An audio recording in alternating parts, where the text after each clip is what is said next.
Martin Horsch is from NMBU, the Norwegian University of Science, Life Science, is it now? That's right, that's right.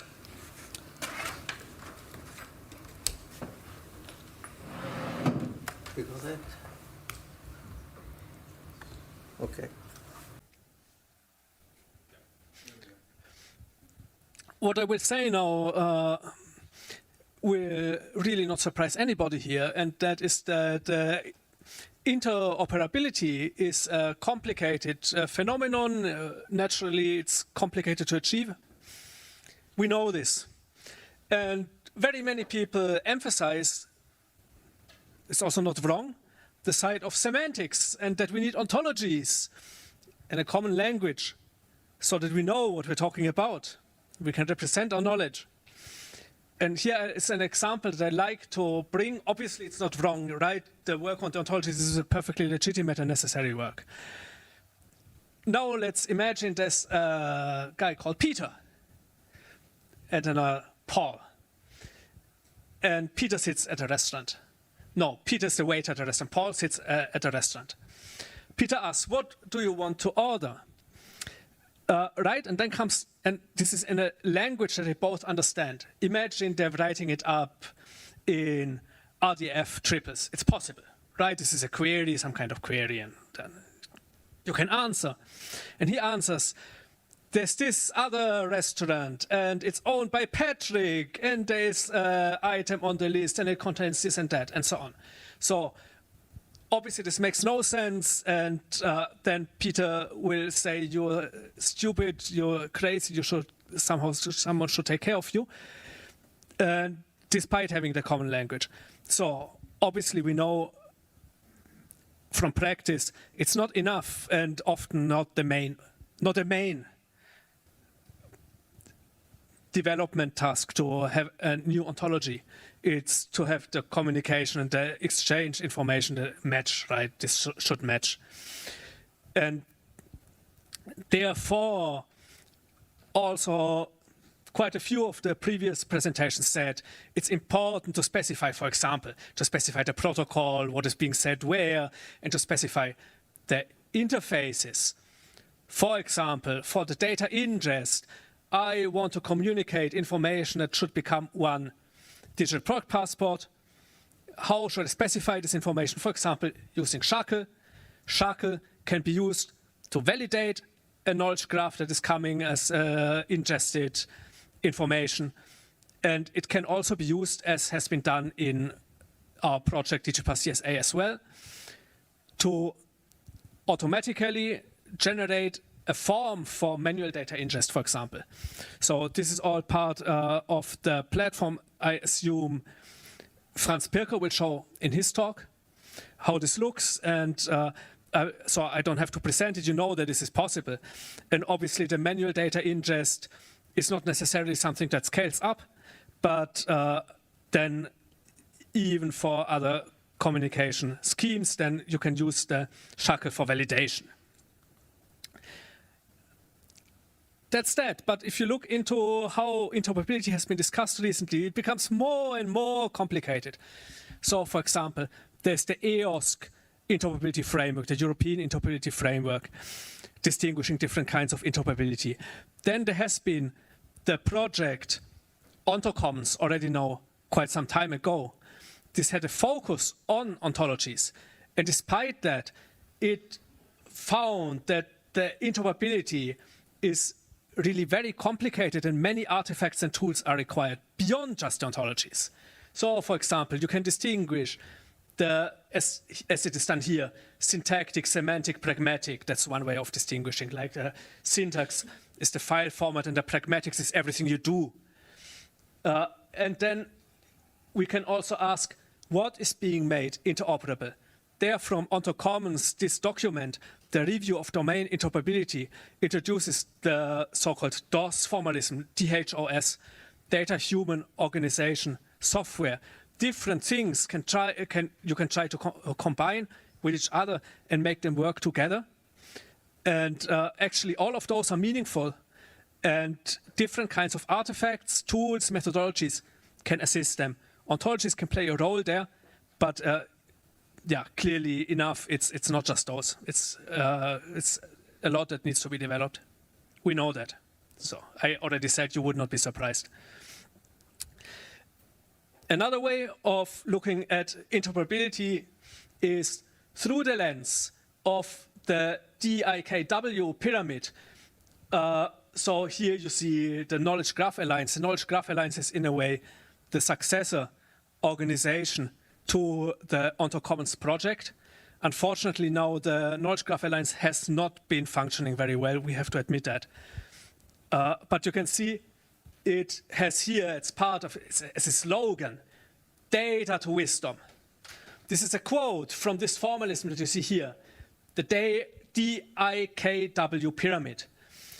Each of those can also, or this whole hierarchy can represent the depth at which we have understood something, if we can characterize it in that way, right? So for example, we can define the syntax of something, we can define the semantics.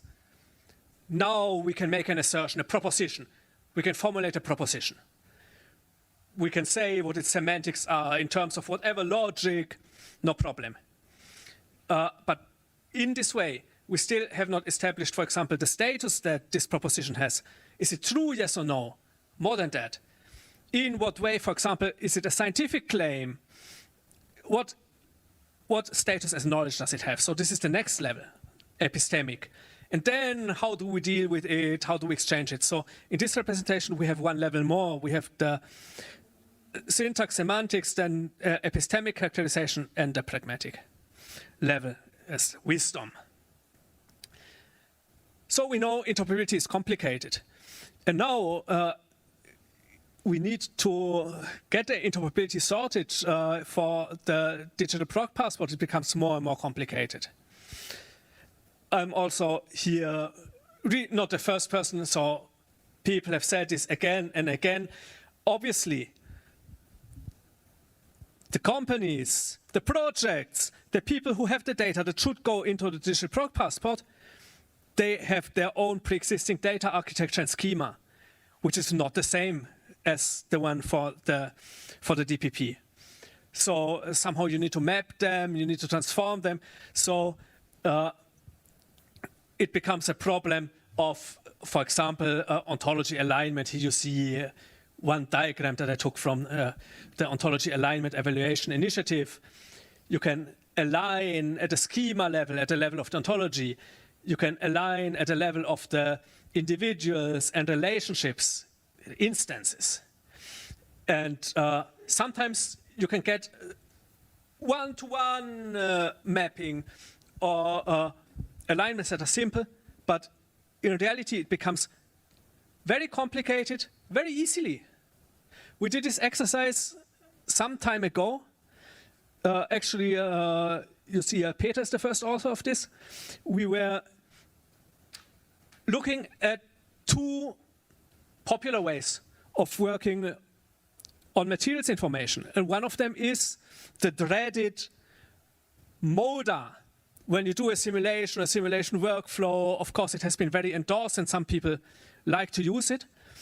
The model data specification tables and graphs for the workflows is very complicated to fill in a MODA. But yes, okay, so this is one standard that is established. And then there has been the long work on the EMMO, which then has these different perspectives. In this case, we were working with one of the perspectives that Jesper just mentioned, which is the semiotics. The Persian semiotics to describe how information is really processed throughout when you do something, for example, a scientific workflow. And you should be able to represent the same scientific workflow, for example, a simulation workflow, that you have in MODA, also using the EMMO or that particular perspective. But it looks very different. And it's not just a one-to-one mapping. And the same happens when you compare other ontologies or metadata schemas that are well established, that are thoroughly and deeply thought through, then they're also deeply different.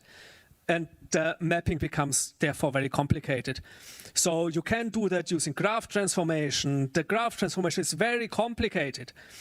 it might be possible to do within Sparkle. And this is something we want to attempt to formulate within DigiPass CSA.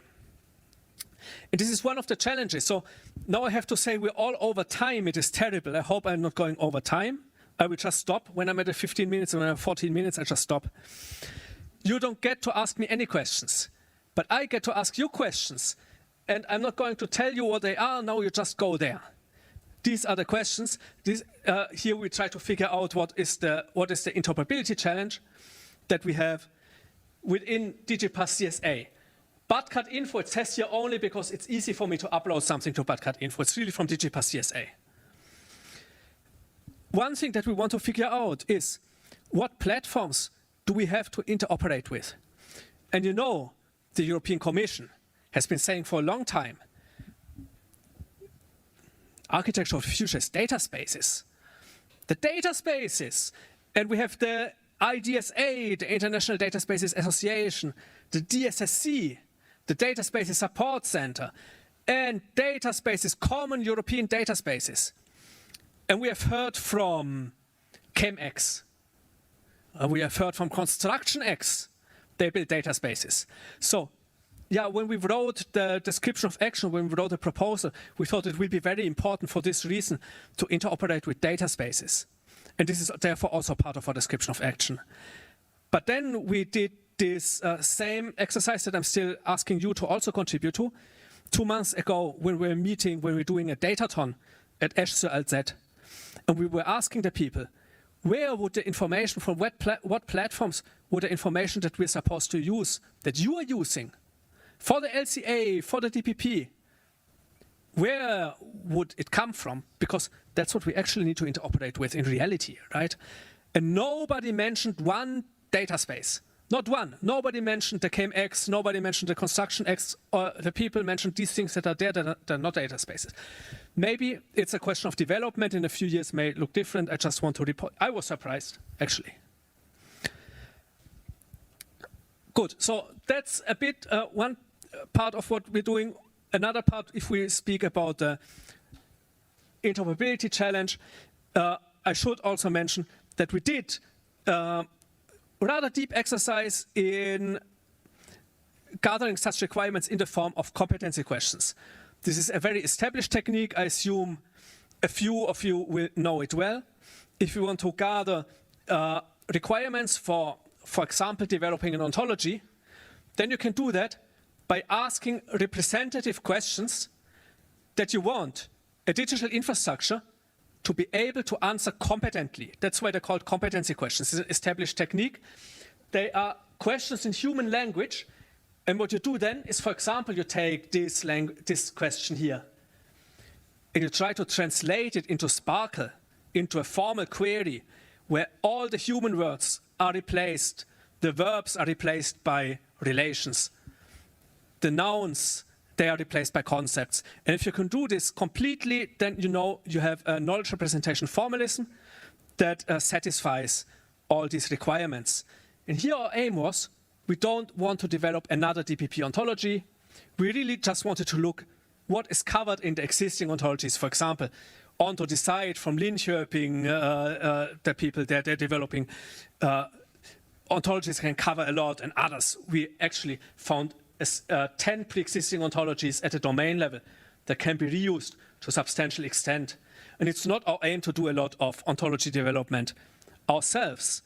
Now I've used 14 minutes, and therefore I will stop now.